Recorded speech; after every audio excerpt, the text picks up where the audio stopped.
सी बीमारी आ रही थी, उस टाइम पे उस बीमारी का नाम लेके ना वीडियो बनावा थी तो भी वीडियो डिलीट हो थी, और आपका नाम ले दें थे वीडियो में तो भी वीडियो डिलीट हो थी, आपका नाम भी कुछ और ही लेना पड़ा था।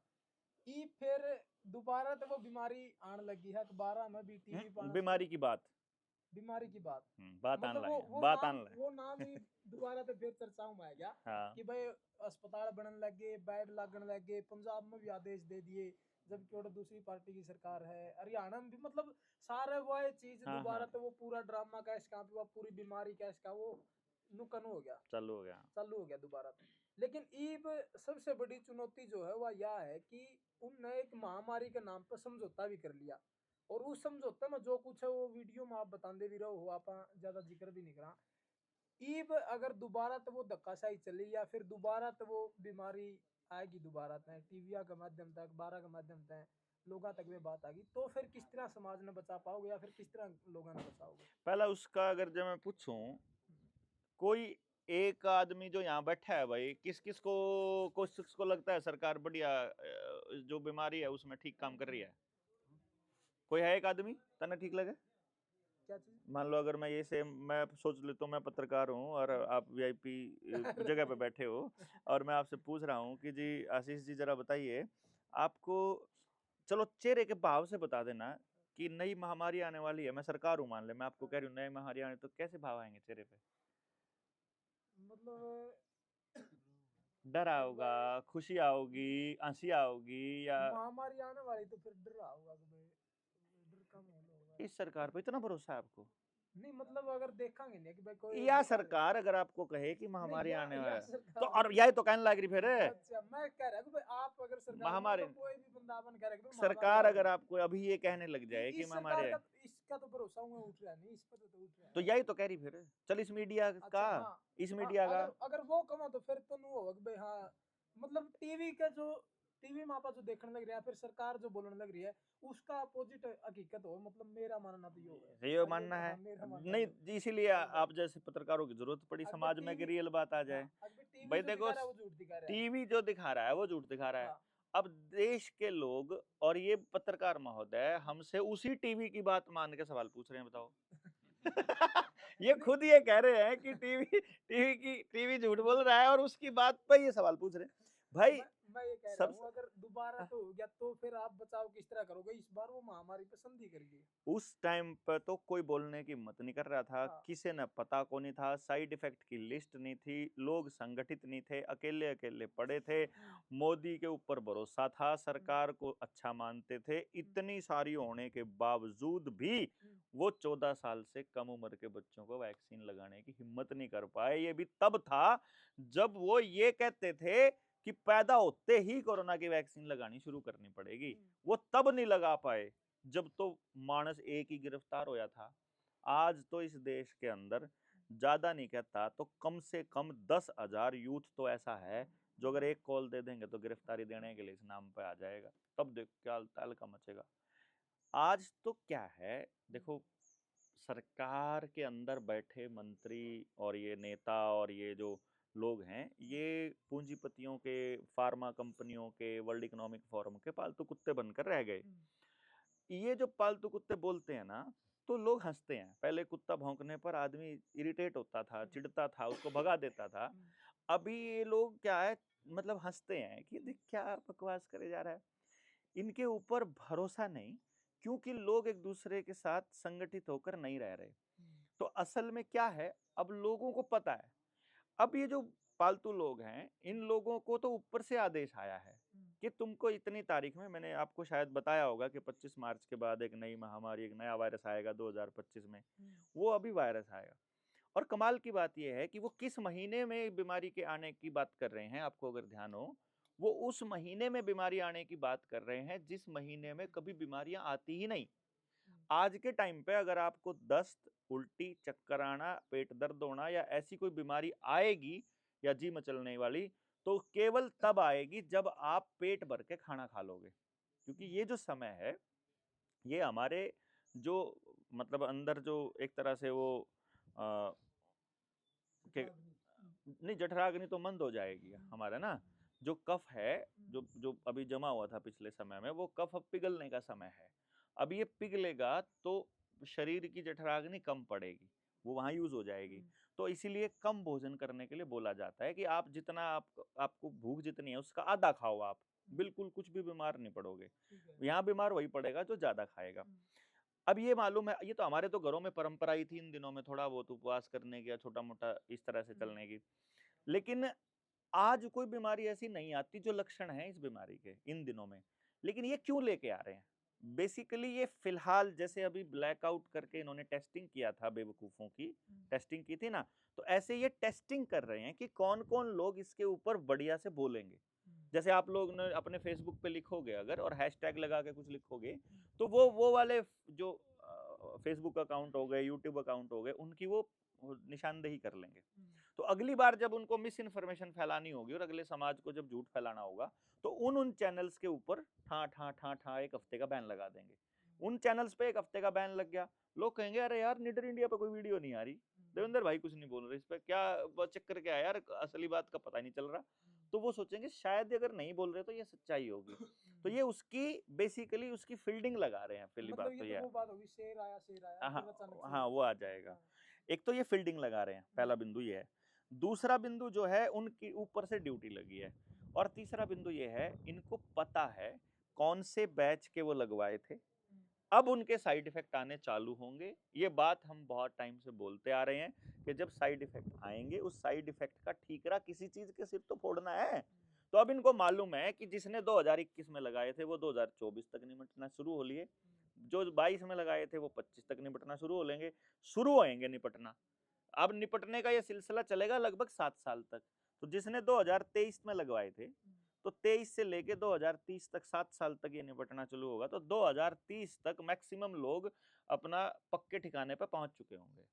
तो मतलब उनका पक्का इलाज उनका कर दिया। हिंदू हृदय सम्राट ने सभी हिंदुओं को अच्छे से या तो नपुंसक बना दिया है, या फिर वो वैसे ही हिजड़े हैं ही हैं जो उनसे उसको सपोर्ट करने वाले। लेकिन मैं जो पूछ रहा था वो ये पूछ रहा था कि भाई उस टाइम पे इतनी धक्काशाही नहीं थी। अगर धक्काशाही थी तो ये जो कानून बना के आए या फिर जो ये संधि ये लेके आए हैं, इसमें जो आप बता रहे कि भाई किसी के धक्के से भी ठोक देंगे, जबरदस्ती होगी, तो उस टाइम पे ये चीजें नहीं थी। इस ये बार संधि ये संधि केवल शहरों में लागू होने वाली है, और या जिन गांवों में शहरों का कल्चर है वहां लागू होने वाली है।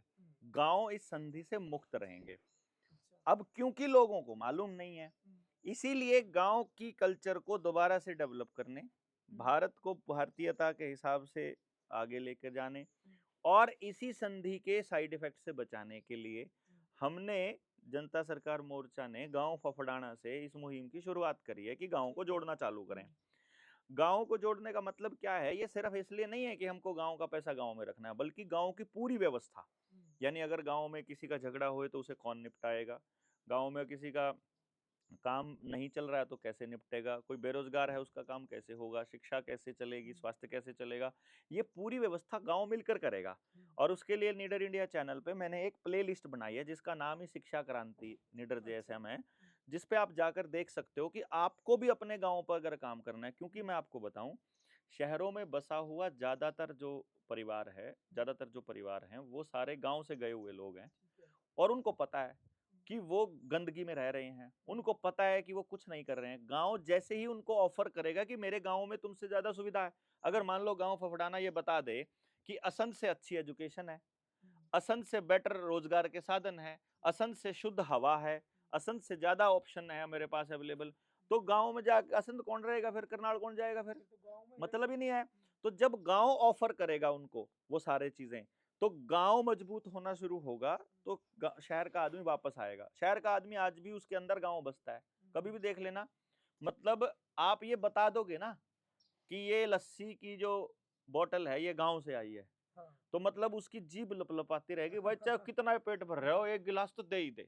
मतलब गांव से आई हुई चीज के ऊपर आज भी उसका ऐसा मन है कि वो अपने आप को तोड़ नहीं पाया है, भरोसा है उसको, वो ओरिजिनल चीज तो चाहिए, लेकिन वो करने की हिम्मत नहीं कर पा रहा क्योंकि उसको कुछ और दिखा दिए गए सपने।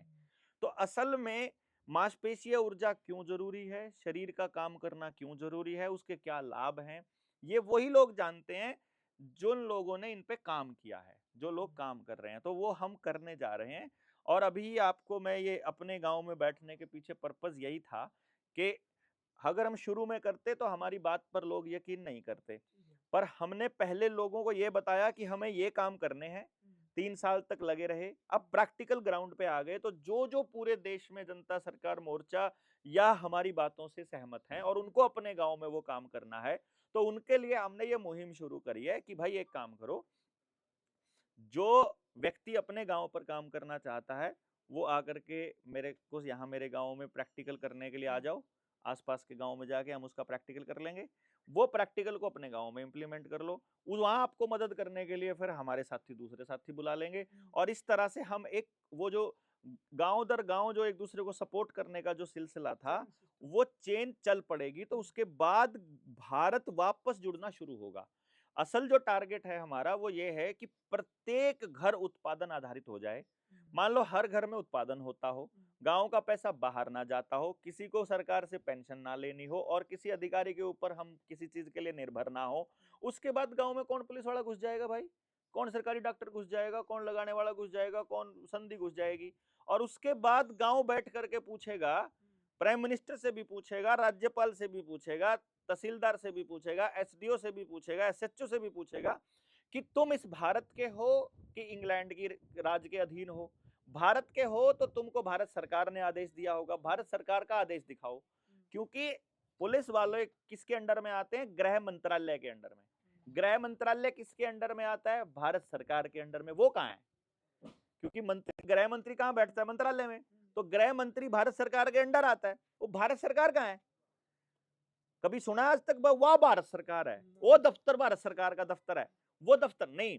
आपको राज्यसभा सुनी आपने, लोकसभा सुनी आपने, प्रधानमंत्री कार्यालय सुना, राष्ट्रपति कार्यालय सुना, गृह मंत्रालय सुना, दूसरे मंत्रालय सुने, सारे दफ्तर सुने, भारत सरकार का दफ्तर बताओ क्या है, जितने दफ्तर है भारत सरकार के अधीन है, वो भारत सरकार कहाँ है, जिसके अधीन तुम हो वो क्या है, ये सवाल जब भारत सरकार पूछेगी भारत सरकार के अंडर आने वाले प्रधानमंत्री से, तो असल में है क्या भारत सरकार, मैं हूं, तुम हो, ये है जो आदमी अपनी व्यवस्था पर आधारित है और भिखारी नहीं है।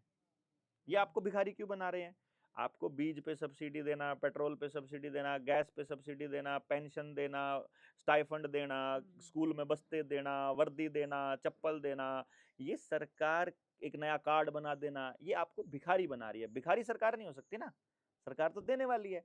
असल में आपकी सोच को भिखारी की सोच बनाना और आपके आत्मविश्वास को तोड़ना कि आप तो भिखारी हो, 5 किलो अनाज के लिए लाइन में लगते हो, तो अब वो भिखारी आदमी कैसे पूछ लेगा सच्चों से कि तू साले मेरे अंडर आता है है, उससे तो यही पूछ पाएगा जो दे रहा। अब मुझे या जो व्यवस्था ये चल रही है या भी तो रग रग में जमगी लोगों का, कोई बात नहीं, रगने में समय लगा, निकालने में समय लगेगा, अपने पास ऐसी डोज है, एक बार टीका लगा सब फेंक देगा बाहर, उल्टी करवा देंगे सारी, कोई टेंशन।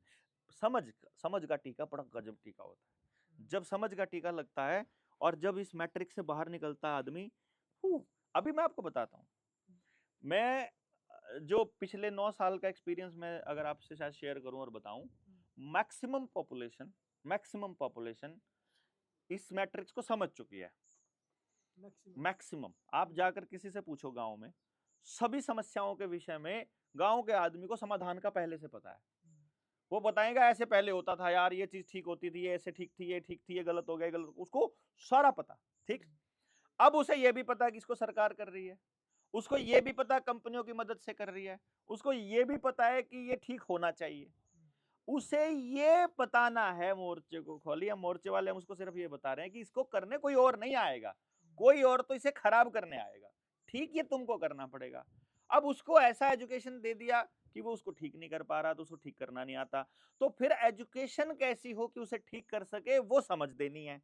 वो समझ देने के लिए ही गांव को प्रैक्टिकल के रूप में हमने चालू किया है कि इधर से देखते रहो निडर इंडिया पे क्या चल रहा है और अपने गांव पे चालू कर दो, या फिर यहाँ जो आके ना सीख लो, यहाँ आकर के तो सीखना ही पड़ेगा अल्टीमेटली, क्योंकि वीडियो में तो सिर्फ घंटा भर 2 घंटे की बात होती है, वीडियो सिर्फ ये बताने के लिए है कि वहां कुछ चल रहा है। अब आज जो जो 4 दिन यहाँ हुआ वो किसी वीडियो में थोड़ी है, यहाँ 4 दिन क्या चला, क्या बातचीत हुई, क्या कन्वर्सेशन हुआ, वो तो प्रैक्टिकल यही मिलेगा आपको।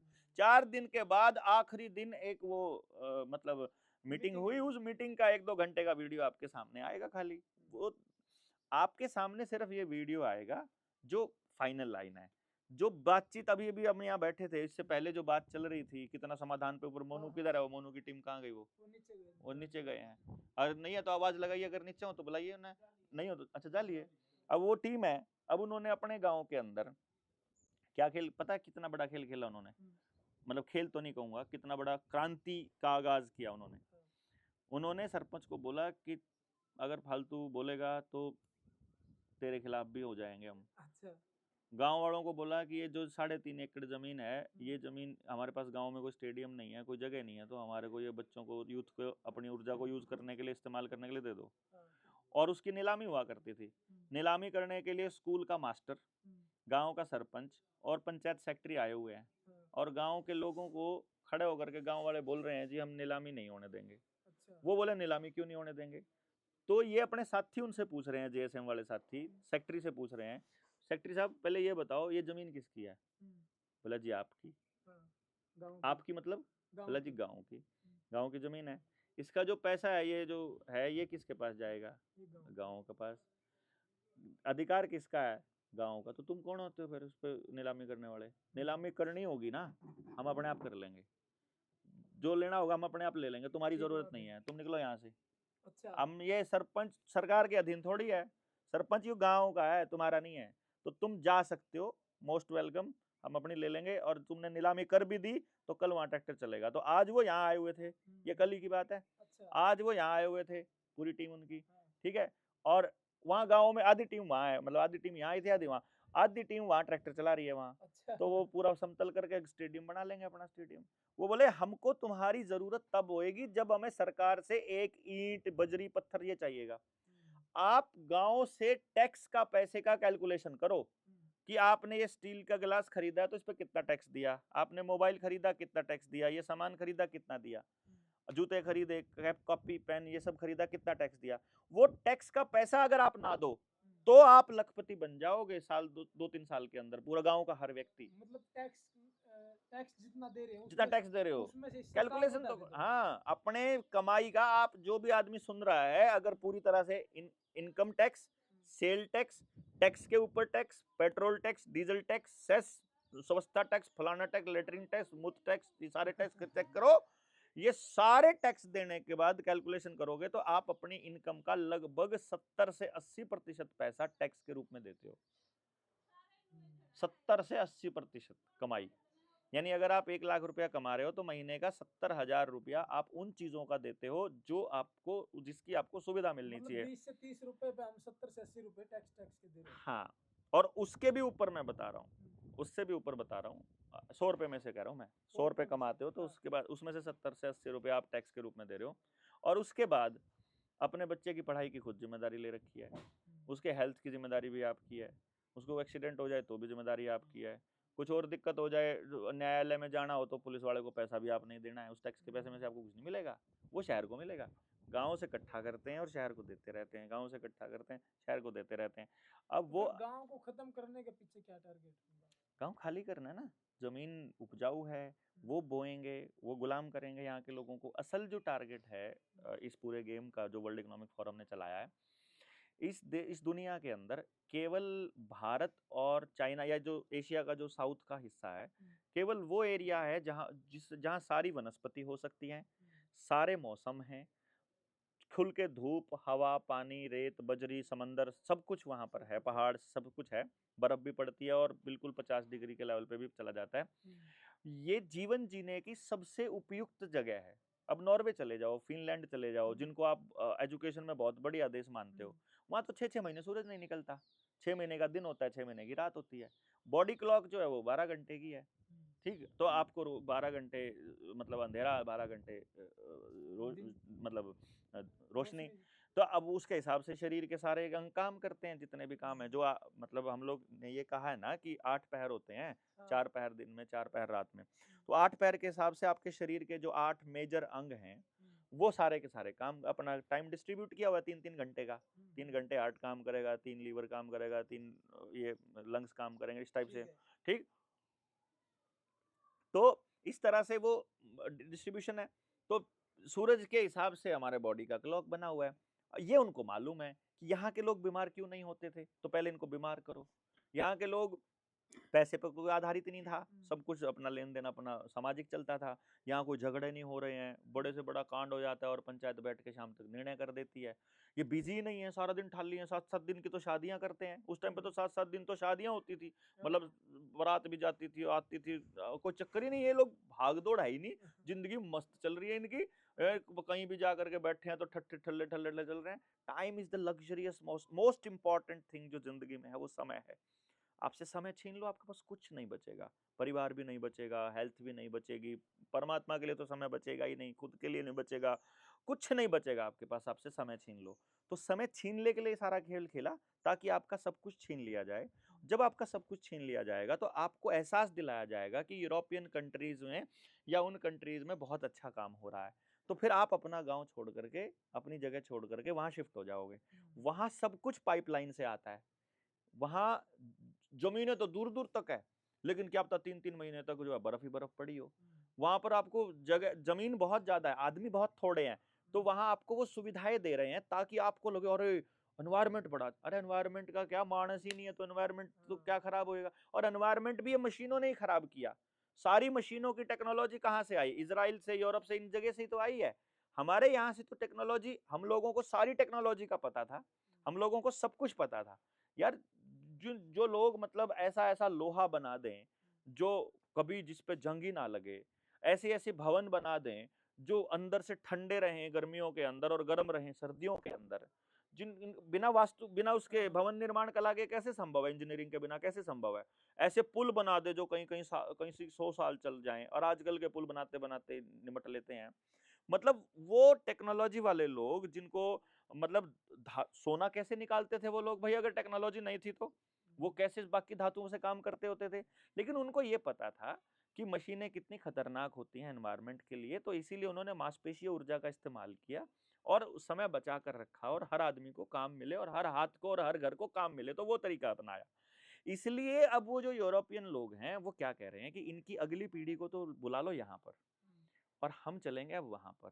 इनके बूढ़े मर चुके होंगे, बच्चे जो हैं वो आगे बच्चे पैदा कर नहीं पाएंगे, जो पैदा करने लायक है उनको बुला लो यहाँ यूरोप में, पैदा करने वाले वहां पहुंच गए, ये खाली हो गया, अब उनका राज आएगा। तो अब जो अंग्रेज यहाँ राज करना चाहते थे, अब वो इनडायरेक्टली हमारे जो काले अंग्रेज जो सफेद कपड़ों के अंदर नेता बनकर घूम रहे हैं, और जो ये सरकारी नौकरी के रूप में जो गिद्ध बैठे हैं, भेड़िए बैठे हैं, इनकी मदद से हमारे सब चीजों को खाली करने का ये गेम इसलिए है ताकि वो फिर से राज करने के लिए आ सकें, बल्कि आए ही हुए हैं। आप उन्हीं की शिक्षा पद्धति, उन्हीं का हेल्थ, उन्हीं के सिस्टम से काम कर रहे हो। आप जब इस तरह की बात कर रहे हो तो बहुत से लोग ये मानना है कि बहुत से लोग कमेंट भी कर रहे हैं कि ये तो 100 साल पीछे ले जाना चाह रहे हैं हमें। कैसे बताओ 100 साल पीछे कैसे? मैं आपको ये कह रहा हूँ, आप बीमार हो, बीमार जैसे आज के टाइम पे आप तरक्की पसंद लोग हो, 100 साल पहले की, मैं 100 साल पहले की बात नहीं कर रहा हूँ, कभी की भी आप क्या चाहते हो? आप पूरा घर में सारे बीमार रहें या कोई भी बीमार ना हो, क्या चाहते हो? कोई भी बीमार ना हो।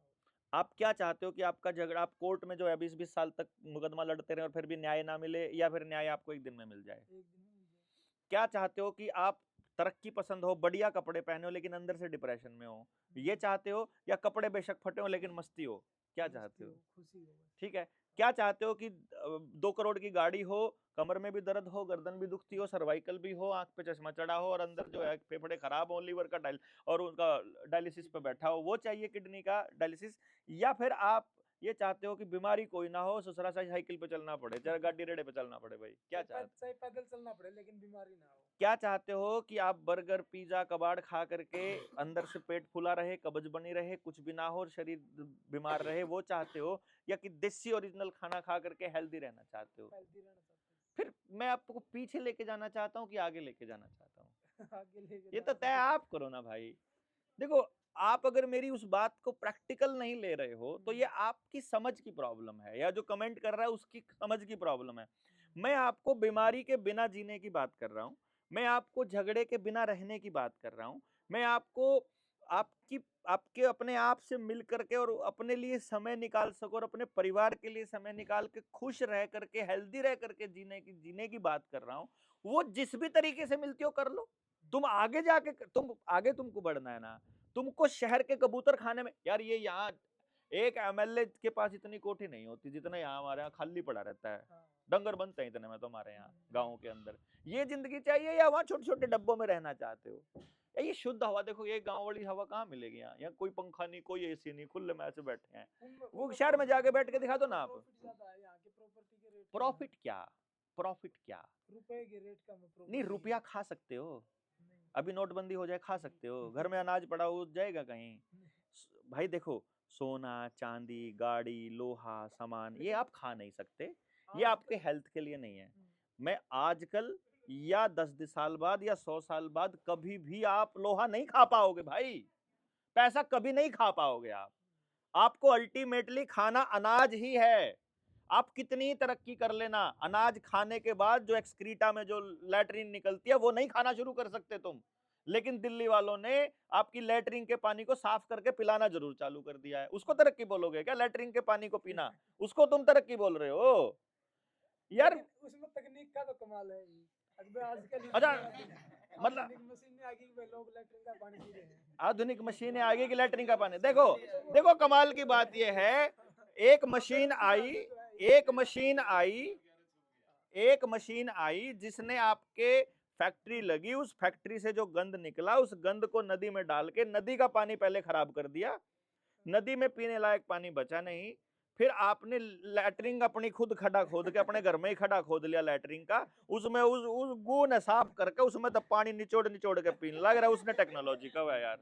तो पानी खराब ही क्यों करा तने? तनु पूछ तो लो, तने नाश क्यों करायो? आज वो न्यू कह रहे हैं कि भाई हम तुम्हारा पानी बचाना चाहते हैं, सरकार ने कहा पानी बचाना चाहते हैं, सफेदे क्यों ला रखे हैं फिर खसम? ये तो सारा पानी पीने लग रहे, बजा रहे हो? Bye bye. ये सफेदे क्यों ला रहे थे? जब पानी इतना तो न प्यारा था, तो जब तुम ये पेस्टिसाइड डाल करके ये फ्लड जो इरिगेशन है ये क्यों दे रहे हो? जब थोड़े पानी में काम चल जाएगा, नहर के पानी से जब काम चल जाता है तो तुम जमीन से पानी क्यों निकाल रहे हो? ये असल में क्या करते हैं, आपने कभी अपने गांव से पूछना, 30-40 साल पहले अपने गांव के अंदर पोल्यूशन या कचरा या प्लास्टिक नाम की कोई चीज नहीं होती थी, कभी नहीं देखना। आपने खेत में से कोई सामान आया, उसमें से जो छिलका उतरा, कबाड़ उतरा, जो भी उतरा वो डंगरों के आगे डल गया। जो डंगरों के आगे डलना नहीं वो उनके मांडी आड़े में पड़ गया या उसमें डल गया, वो गड़ के डंगर उसने खा लिया। डंगरों ने और मानस ने जो भी निकाला वो खेत में काट आए, और खेत से जो मिला वो घर ले आए।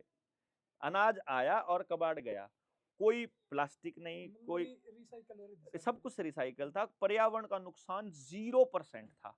पानी है, आपका पानी जितना इस्तेमाल किया, बर्तन धोए, कुछ भी किया, उसके बाद आंगन में ऐसे बिखेर दिया, ठीक, वो सूख गया, आंगन ठंडा हो गया, वो सूख गया, या मिट्टी पी गई, सब जगह कच्चा है, वहां डाल दिया पानी, जमीन पी गई, जमीन ने अपना स्टोर कर लिया, जब जरूरत पड़ी तब निकाल लिया। कुएं हैं हर गांव के अंदर, कुएं की हेल्थ पे अपना बाल्टी निकाली, जितना जरूरत हो पिया, नहाया, खाया, कोई वेस्टेज नहीं, 0%। आज टेक्नोलॉजी की मदद से आपने पाइप से घर में पानी तो ले गए, पानी में फ्लोराइड मिला हुआ है, पानी अननेसेसरी बह रहा है, बह करके मच्छर क्रिएट कर रहा है, वो आप बीमारियां क्रिएट कर, ना मच्छर थे ना मक्खी थे, कुछ भी नहीं था, ना बीमारियां थी।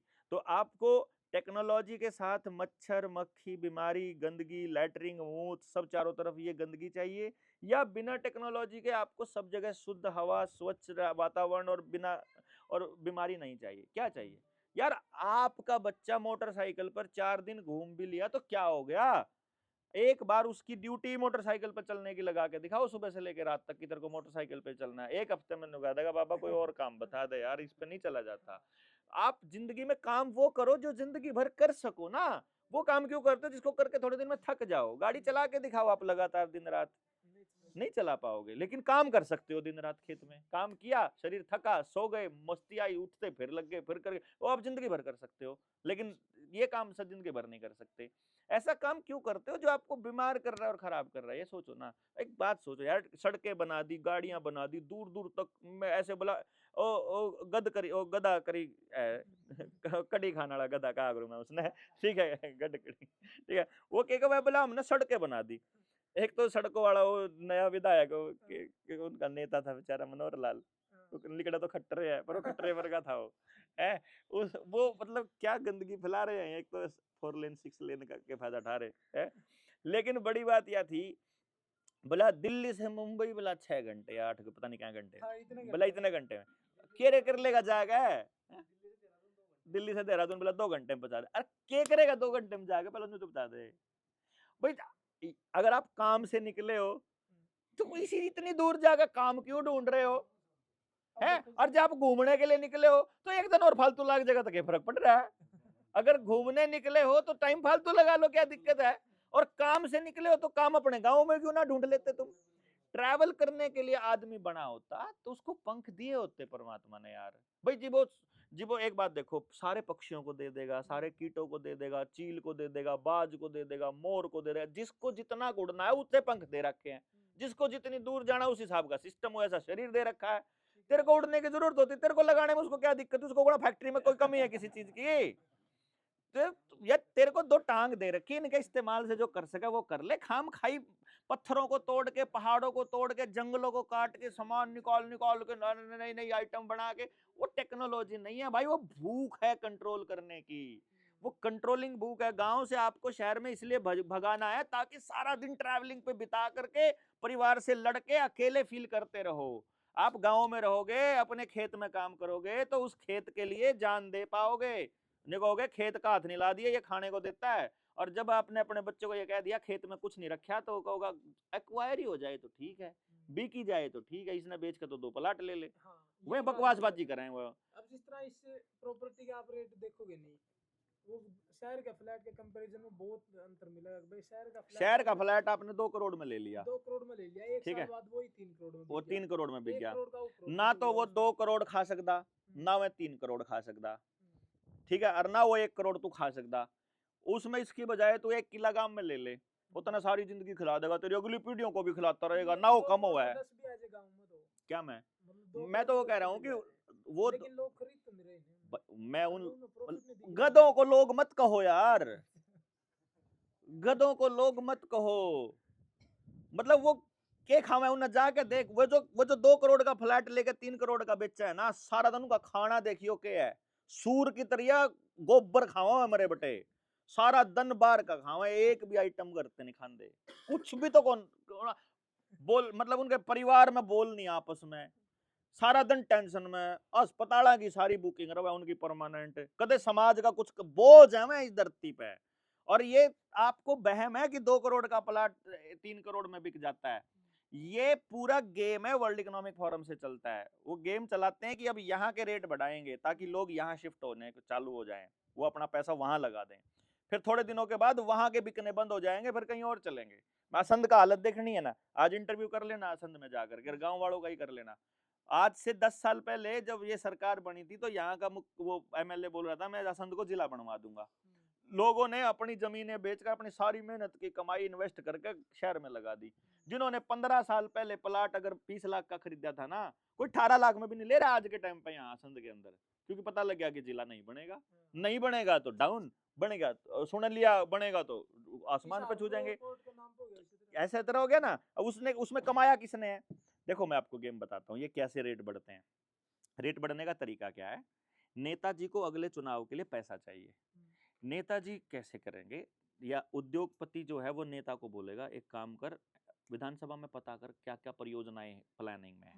प्लानिंग में पता लग गया कि यहाँ से सड़क निकालने की योजना चल रही है, जहां से सड़क निकालने की योजना चल रही है उसका उद्योगपति मित्र वहां 100-200 एकड़ जमीन खरीद लेगा और अपने रिश्तेदारों को भी दे देगा। जैसे ही वो परियोजना 2 साल बाद आएगी वहां के रेट 10 गुना बढ़ जाएंगे, तो अब वो 10 गुना रेट में बेच के बिल्डर्स को निकल जाएगा, उसका चुनाव का खर्चा पूरा हो गया। अब बिल्डर्स को वहां पर अपना पैसा पूरा करना है, तो वो उसको मैक्सिमम ये प्रचारित करेंगे कि यहाँ ये होगा ये होगा ये होगा, सपने बेच जाएंगे। वहां पिसा कौन? आम जो इन्वेस्टर था, आम जो नागरिक था जिसने अपनी मेहनत की कमाई से लोन लेके पैसा लिया, वो वहां पे पैसा इन्वेस्ट कर देगा। अब वो बिल्डर ने आपको क्या बेच दिया? जमीन तो बेची ही नहीं, पता लग रहा है हवा में बिल्डिंग एक कमरा बना के बेच गया। मतलब उसने वो जमीन तो ली थी 2 करोड़ की, वो 2-2 करोड़ के फ्लैट बेच के उसको 200 करोड़ का बना गया। अब वो बिल्डर कभी बेच के भाग जाए, अब आपकी बिल्डिंग गिर जाए तो जिम्मेदार कौन? बिल्डर तो जा चुका विदेश, वो तो विदेश में जा चुका, अब उसका अब वो यहाँ है ही नहीं है। अब वो अगर भूकंप में आपकी बिल्डिंग गिर जाती है तो आपको कितनी जमीन मिलेगी उस 2 करोड़ में? वो उस 2 करोड़ में उस फ्लैट में आप अपना भोजन पका के खा सकते हो, नहीं खा सकते। ऊर्जा का कोई स्रोत है, दूध का कोई स्रोत है, पानी का कोई स्रोत कुछ है वहां? सिर्फ वो डब्बा है जिसमें आप शाम को जाकर कैद हो जाते हो, इसके अलावा कुछ नहीं है भाई। वो घर नहीं है, वो दीवारें हैं चारों तरफ जो करी हुई है। पूरा गांव बस रहा है ये, मतलब सबने अपने अपने मकान बना रखे हैं। और एक गांव का जिक्र भी आया था, वो कैथल में गांव है, पल्लड़ गांव, पोलड़। पोलड़ गांव है। हाँ। उस गांव में आदेश आ गए कि भाई इसके नीचे मतलब कुछ शहर बसा है या फिर हड़प्पा सभ्यता वाले हैं वो। बकवास बात ये सारी, जितना उसको archaeological survey of India total बकवास है। उसकी खुदाई के लिए आदेश आ गए कि भाई आपको एक शहर में शिफ्ट कर दें या फिर आपको कहीं और शिफ्ट कर देंगे, आपको गांव खाली करना है। शिफ्ट होने की बात नॉर्मलाइज हो जाए, इसके लिए पूरे देश में चल रहा है बुलडोजर चलाना, घरों को गिराना, दुकानों को गिराना। म्युनिसिपल कॉरपोरेशंस वाले आपकी रेहड़ी पटरी को उठा लेंगे, आपके सामान को कर देंगे। एनक्रोचमेंट के नाम पर आप एनक्रोचमेंट का नाम लेकर के आपको दमन करना, उनकी तानाशाही को स्थापित करने के लिए खेल चल रहा है। पंजाब में 24,000 एकड़ जमीन आ गई, लुधियाना के अंदर खाली करो। इधर बंगाल में आ जाएगी, मध्य प्रदेश में आई हुई है, दिल्ली में आई हुई है, नोएडा में आई हुई है, अयोध्या में आई हुई, वाराणसी में, कहाँ नहीं आई हुई है भाई। ये ऑर्डर सब जगह आए हुए हैं। इसीलिए इस गांव को जगाने की प्रोसेस चल रही है कि आप अपने गांव में सेम चीज चालू कर लो और फिर उसको आगे बढ़ा लेना। अदरवाइज हमें क्या जरूरत पड़ी थी? हमें पता है हमारे बच्चों का भविष्य बड़ा खतरे में है, तो लगे हुए हैं। लेकिन भविष्य के बारे में एक डायलॉग सुनने में मिला कि भाई इतिहास के ऊपर ही भविष्य की नींव रखी हुई है। तो इसका मतलब आज हम प्रेजेंट है, आज इतिहास है, पछले की नहीं, आज के ऊपर नहीं है। वह आज जो अब कर रहे हैं ना, ये इतिहास बन जाएगा आने वाले समय में। इसके ऊपर नींव रखी जाएगी भविष्य की। जो अभी वर्तमान चल रहा है, इसकी नींव है पिछले वाले पे। क्योंकि हम भी तो इतिहास ही लिख रहे हैं ना। अभी हम जो भी कर रहे हैं वो इतिहास में लिखा जाएगा ना। वो आज का समय है, इसके ऊपर नींव है भविष्य की, पिछले वाले पे नहीं है। पिछले वाले पे तो आज खड़े हम, जो हमारे बाप दादाओं ने हमको दिया उस पे हम आज हैं।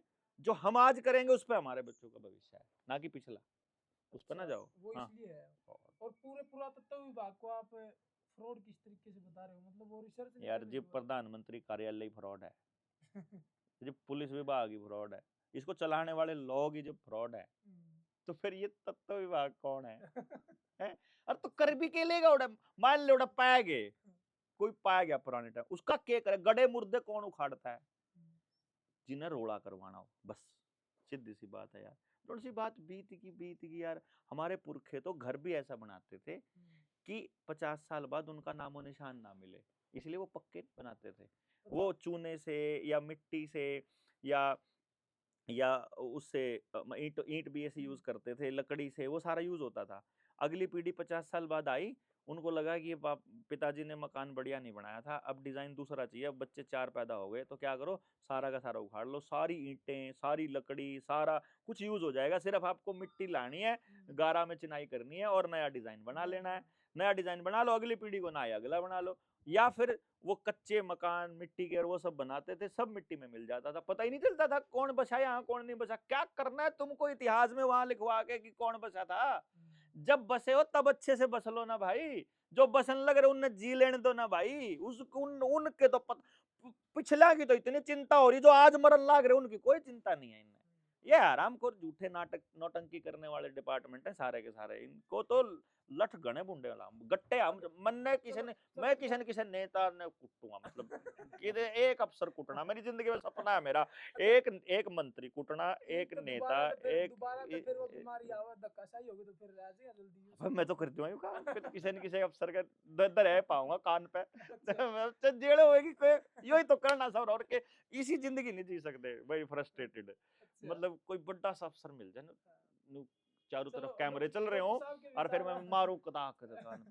डॉक्टर साहब के विचार आपने सुने हैं कि भाई एक अफसर या फिर कोई नेता पीटना है, और बीमारी भी जो टीवी पर पीटना नहीं है मैंने, देखो मेरा पीटने का कोई शौक नहीं है। मुझे इस देश को ये बताना है कि ज्यादा से ज्यादा क्या होगा। अच्छा पीटेंगे, देखो पीटेंगे, लठ मारेंगे, खाल तारेंगे, मुकदमे कर देंगे, देशद्रोही बना देंगे और जेल कर देंगे और मार देंगे। इसे है ना, जुन से बाहर डरे हुए हैं भी मरेंगे एक दिन।